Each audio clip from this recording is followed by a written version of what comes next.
كي أراه يطيب لله رب العالمين تطيب. بسم الله الرحمن الرحيم. الحمد لله رب العالمين، والصلاة والسلام على أشرف الأنبياء والمرسلين نبينا محمد وعلى آله وأصحابه أجمعين. Bienvenue chers frères, chères sœurs en islam dans ce cours d'aujourd'hui où nous arrivons Inch'Allah à la conclusion de notre chapitre sur la prédestination d'Allah subhanahu wa ta'ala, qui est un pilier fondamental dans la foi du croyant. Donc Inch'Allah, nous sommes arrivés nous souhaitons revenir sur un point important qui est le fait que nous croyons, parmi notre croyance, le fait de ne pas attribuer le mal à Allah. Que le mal ne soit pas attribué en soi à Allah subhanahu wa ta'ala. Car chaque chose, même s'il y a un mal qui a été voulu, comme on l'a cité, une volonté universelle, comme par exemple le shirk, le fait d'associer des personnes qui associent à autre qu'Allah subhanahu wa ta'ala, le shirk qui est un mal, ou Iblis, la création du diable, qui est un mal apparent, et que Allah subhanahu wa ta'ala a voulu cela, et qu'il influence les gens, il pousse les gens au mal et au péché et à la turpitude. Mais cela est fait par sagesse, car chaque chose que Allah subhanahu wa ta'ala fait, notre créateur, c'est une chose qui est faite par sagesse, et c'est cela qu'on doit croire, comme il est venu dans la sunna du prophète alayhi salatu wassalam, où le prophète sallallahu alayhi wa sallam a dit et le mal ne s'attribue pas à toi, car le mal ne comporte pas, car le décret d'Allah ne comporte pas de mal en soi, mais comme on a cité, il est fait par sagesse. Et bien au contraire, comme on a pu le voir aussi, un mal peut en cacher un bien. Un mal peut en cacher un bien. Par exemple, une personne qui a été éprouvée par la maladie. C'est un mal. Mais il se peut que par ce mal qu'Allah l'a touché, par ce mal qu'Allah a voulu pour cette personne, Allah il a voulu un bien pour elle, du fait que ses péchés s'effacent par cette maladie, et ça pousse la personne à être apaisée dans sa vie de tous les jours. Quand elle voit quelque chose qui la touche, elle a une bonne pensée d'Allah subhanahu wa ta'ala, et que Allah subhanahu wa ta'ala il est plus miséricordieux, c'est le tout miséricordieux, plus miséricordieux envers cette personne que sa maman envers lui, que son père envers lui, que sa personne envers lui, que sa propre âme envers lui. Allah subhanahu wa ta'ala, c'est le tout miséricordieux. Il veut du bien pour les créatures, il les appelle au bien. D'où le fait de l'envoi des messagers, de la descente de ce noble livre, Al-Qur'an Al-Karim, Al-Qur'an Al-Azim. C'est pour guider les gens, c'est pour appeler les gens vers leur bonheur éternel. Donc comment on peut attribuer ce mal à Allah subhanahu wa ta'ala? Bien sûr, Allah il a voulu, il y a une sagesse, comme par exemple les gens qui sont loin d'Allah, qui sont loin de la religion d'Allah, eh bien on peut les appeler à l'islam. Et on n'appelle pas que ceux qui commettent des péchés parmi les musulmans à l'islam, mais même les non-musulmans, tu les appelles à l'islam. Tu veux le bien pour eux, tu veux l'islam pour eux. Car tu sais que c'est la cause de bonheur pour cette personne si elle meurt dans l'au-delà. Donc à nous de présenter aussi cet islam aux gens. Donc il y a une sagesse du fait qu'il y a des non-musulmans, des mécréants. Et combien de personnes se sont converties à l'islam par la grâce d'Allah subhanahu wa ta'ala, et par les causes aussi des prêcheurs du fait de les appeler à cette religion. Donc comme le prophète sallallahu alayhi wa sallam il a dit, et le mal ne s'attribue pas à toi. Donc ça t'amène à t'apaiser dans ta vie de tous les jours. Sache qu'il y a une sagesse derrière tout ce qui se passe sur terre, car certaines personnes ils peuvent être dérangées par certaines choses qui se passent sur terre. Mais notre raison, notre science, elle est limitée. Mais sache que Allah subhanahu wa ta'ala, il veut du bien pour les créatures. Et sa miséricorde est immense. Sa miséricorde est immense. On regarde même ceux, chers croyants, chères croyantes, ceux qui adorent autre qu'Allah subhanahu wa ta'ala, ou qui font des péchés jour et nuit. Ne boivent-ils pas sur cette terre? Même ceux qui ont mécru, ceux qui sont mécréants, ne boivent-ils pas sur cette terre? N'ont-ils pas des jouissances sur cette terre? Allah ne leur a pas laissé un temps pour pouvoir revenir vers lui. Tout ça, ça fait partie de la miséricorde d'Allah subhanahu wa ta'ala. Donc, on doit avoir la bonne pensée de notre Seigneur. Donc, par exemple, il y a certains malheurs qui touchent la terre. Comme Allah subhanahu wa ta'ala, il dit dans le Coran, ظهر الفساد في البر والبحر بما كسبت أيدي الناس ليذيقهم بعد الذي عملوا لعلهم يرجعون. يعني Allah subhanahu wa ta'ala, il dit, en traduction rapprochée, la corruption est apparue sur terre et sur mer par cause de quoi? À cause de ce que les gens ont accompli eux-mêmes, de leurs propres mains, afin qu'Allah leur fasse goûter une partie de ceux qu'ils ont œuvré, peut-être reviendront-ils. Donc on voit que non, il y a une sagesse derrière chaque chose, même des choses qu'on peut voir de mal apparentes. Et cela, ça amène le croyant à pouvoir avoir un apaisement du cœur, ne pas être en état de stress, ou pas avoir une mauvaise pensée d'Allah. Quand il voit les preuves, il voit que dans chaque chose, même si c'est un mal apparent, mais ce mal ne s'attribue pas à Allah subhanahu wa ta'ala, et ça a été voulu, et qu'il y a une sagesse derrière cela. Avoir une bonne pensée. Donc quand tu as la maladie et tu supportes la maladie, par exemple, tu espères que cette maladie soit une cause d'expiation des péchés, une cause d'élévation au degré dans l'au-delà, une cause de récompense, de la récompense de la patience, de l'adoration de la patience. Ibadatus sabr. Et bien tout cela, tu le récoltes par cela. Et par cela, tu vois et tu as une bonne pensée d'Allah subhanahu wa ta'ala dans tout ce qui peut t'arriver dans la vie de tous les jours.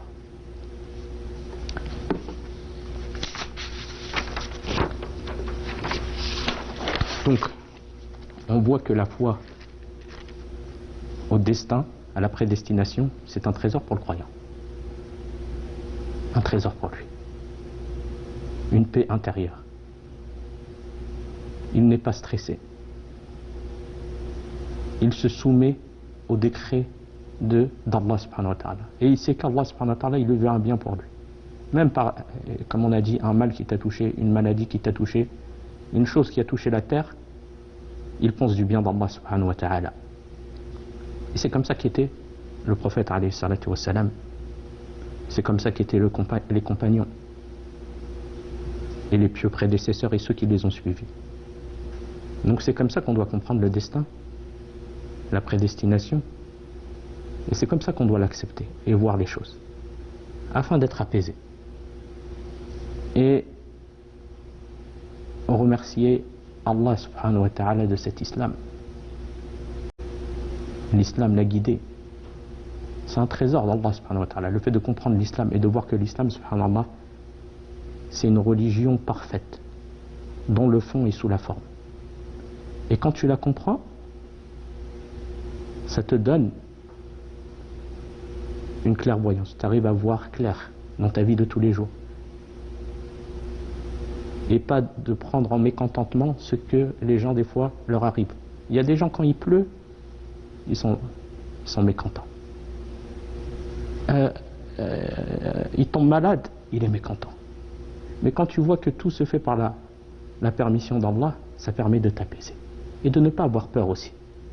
De ne pas être en état de stress par rapport à ce qui se passe autour de nous. Et un hadith, ce hadith, pour conclure,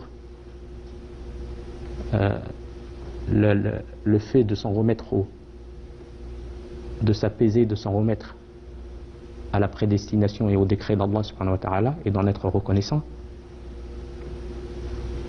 on a un hadith qui nous apprend beaucoup de choses. Ce hadith, il a été rapporté par Abdullah ibn Abbas radiyallahu anhu qui dit: كنت خلف رسول الله صلى الله عليه وسلم يوما قال يا غلام إني أعلمك كلمات يحفظ الله يحفظك يحفظ الله تجده تجاهك إذا سألت فاسأل الله وإذا استعنت فاستعن بالله واعلم أن الأمة. Et là vous allez voir quand je vous donne la traduction par rapport à cela. واعلم أن الأمة لو اجتمعت على أن ينفعك بشيء لم ينفعك إلا بشيء قد كتبه الله لك وإن اجتمعوا على أن يضروك بشيء لم يضرك بشيء لم يضرك إلا بشيء قد كتبه الله عليك ورفعت الأقلام وجفت الصحف. Abdullah ibn Abbas, alors qu'il dit, alors que j'étais assis sur un âne derrière le prophète sallallahu alayhi wa sallam, il m'a dit: ô jeune homme, je vais t'enseigner quelques paroles. À nous tous de comprendre ces paroles et de les mettre en pratique, afin que ça soit une cause pour nous de bonheur. Il y a dit: respecte les prescriptions d'Allah subhanahu wa ta'ala. Parce qu'Allah subhanahu wa ta'ala, il t'a légiféré les ordres d'Allah. Applique-les. Et éloigne-toi de ce qu'Allah subhanahu wa ta'ala ainsi que son prophète alayhi salam, ils t'ont demandé ou ils t'ont ordonné de t'en éloigner et de ne pas t'y approcher. Allah te préservera. Subhanallah. Tu t'es assidu à ta prière, tu fais ce qu'Allah subhanahu wa ta'ala il t'a ordonné de faire et tu t'éloignes de ce qu'Allah il t'a ordonné de ne pas faire, ainsi que le prophète alayhi salatu wa salam, et tu suis le prophète alayhi salatu wa salam. Quel est le résultat? Allah te préservera. Ça, c'est la parole du prophète sallallahu alayhi wa sallam, véridique. Respecte les prescriptions d'Allah une autre fois et tu le trouveras devant toi. Allah subhanahu wa ta'ala il t'aidera il te préservera, il t'aidera dans toutes tes affaires. Si tu demandes quelque chose, at-tawhid, tu demandes quelque chose, demande-la à Allah. Demande-la à Allah subhanahu wa ta'ala. Demande à Allah. Tu te prosternes, tu lèves tes mains, tu demandes à Allah, et Allah il aime cela. Allah il aime qu'on lui demande. Même si la personne, comme le bébé qui pleure jusqu'à ce qu'on lui donne. Toi, pleure devant Allah, humilie-toi devant Allah subhanahu wa ta'ala. Il faut qu'on arrive à atteindre cela. Que tout est entre les mains d'Allah subhanahu wa ta'ala. Il n'y a rien qui peut empêcher qu'un bien nous vienne si Allah il le fait. Donc pourquoi on ne s'en remet pas à Allah? Pourquoi on ne dirige pas ce cœur, et c'est ça le tawhid, du fait de s'en remettre à Allah subhanahu wa ta'ala. Il y a une histoire comme ça avec Abdurrahman ibn Auf radiyallahu anhu, quand il a immigré à Médine radiyallahu anhu, et que quelqu'un parmi les Ansar qui les ont accueillis. Et vu qu'ils n'avaient rien, ils avaient tout délaissé, ils avaient tout quitté pour Allah subhanahu wa ta'ala. Il lui a proposé quoi à ce compagnon, cet Ansar, radiyallahu anhu? Il lui a dit, je partage mes biens avec toi. Et il a dit, qu'Allah bénisse tes biens et ta famille. Il a dit, montre-moi le marché, le souq. Et il s'est dirigé vers le souq, il a fait les causes, et Allah il l'a enrichi. Allah subhanahu wa ta'ala il l'a enrichi. Ça fait partie des compagnons riches, radiyallahu anhu. Ils s'en est remis à Allah subhanahu wa ta'ala, le tawhid, subhanallah. Ils avaient compris le tawhid, l'unicité d'Allah subhanahu wa ta'ala. Et c'était connu des compagnons des salafs que s'il y avait même quelque chose qui tombait de sa monture, il descendait de lui-même pour la récupérer. Le tawhid. C'est ça qui les a amenés là où ça les a amenés. Et nous, on ne pourra pas, notre communauté ne pourra pas revenir vers une force et une réussite que si on revient vers Allah et on met en pratique l'unicité d'Allah subhanahu wa ta'ala. C'est pour ça qu'on a été créé. وَمَا خَلَقْتُ الْجِنَّ Allah Azza wa Jalla dit وَمَا خَلَقْتُ الْجِنَّ وَالْإِنسَ إِلَّا لِيَعْبُدُونَ. Je n'ai créé les djinns et les hommes que pour qu'ils m'adorent. C'est pour ça qu'on a été créé. La terre, les cieux et tout ce qu'elles contiennent, ils ont été créés pour adorer Allah subhanahu wa ta'ala. Donc regardez le tawhid. Lorsque tu implores le secours, et c'est ça dans la sourate al-Fatiha, lorsque tu implores le secours, implore-le d'Allah. Iyyaka na'budu wa iyyaka nasta'in. C'est ça qu'on lit dans chacune de nos rak'at de prière. Iyyaka na'budu. C'est toi seul que nous adorons. Wa iyyaka nasta'in. C'est toi seul dont nous implorons le secours. Donc le fait de méditer sur ces versets, le Coran, l'Azim, et sache que si la communauté, et là c'est là où on prend profit du fait que, sache que si la communauté se mettait d'accord pour te faire profiter d'une chose, une chose quelconque, n'importe quelle chose, elle ne t'en ferait profiter que si Allah l'a déjà inscrit pour toi. N'importe quel bien qui te vient, elle ne peut te venir que si Allah il l'a inscrit pour toi. Apaise-toi. Et si elle se met d'accord pour te nuire, ils se réunissent tous pour te nuire, pour te faire quelconque mal. C'est ça le tawhid. C'est là où on a besoin de se corriger et de se guérir. Et si elle se met d'accord pour te nuire, elle ne pourra te nuire que si Allah a déjà inscrit à ton encontre. Il n'y a pas un mal il n'y a personne qui peut s'unir dans le but de te faire un quelconque mal que si Allah subhanahu wa ta'ala il a inscrit à ton encontre. Donc pourquoi avoir peur des gens? Pourquoi avoir peur de demain?